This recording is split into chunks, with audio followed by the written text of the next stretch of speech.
Sarah Drummond. I'm a film director who went to school in the 1990s in the UK. I'm here because I need your help to make a documentary about a piece of legislation that impacted a whole generation of LGBTQ young people in the UK. But many of us don't even know about it. Section 28 was a piece of legislation implemented by the Conservative government.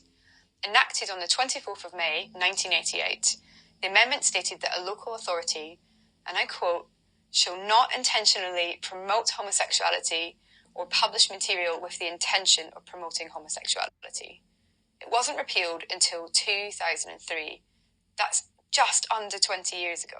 Children who need to be taught to respect traditional moral values are being taught that they have an inalienable right to be gay. Section 28 was a form of state-sponsored homophobia and national silencing, goaded on by the right-wing press and implemented by the Conservative government. It was put in place to stop the progressive thinking that was going on around getting equal rights and different rights for LGBTQ plus people. But it did its job. It cut vital funding to health and youth services. It stopped shows and the arts and theatre productions from touring. It even impacted libraries with books being removed and artefacts being on show in museums, all because they might be something to do with being gay. But some of the worst impact that I've heard of is some of the interviews that I've done with children and teachers. It stopped teachers from coming out, from being visible in the classroom, and it stopped them from intervening with homophobic bullying.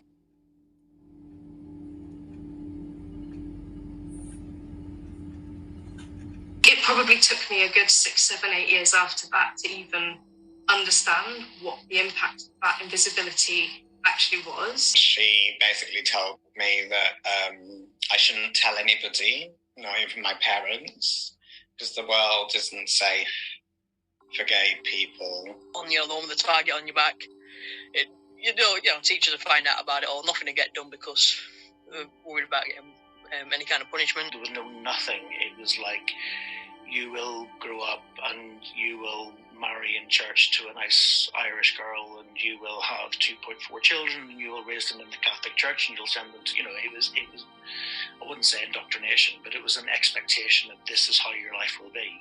There is a whole generation of LGBTQ plus young people and teachers who feel like they were impacted by this legislation. I was 30 years old when I found out about Section 28. I was in total shock that this kind of legislation was in place whilst I was at school. And the thing is, when I've been asking other people my age and younger, they haven't heard of Section 28.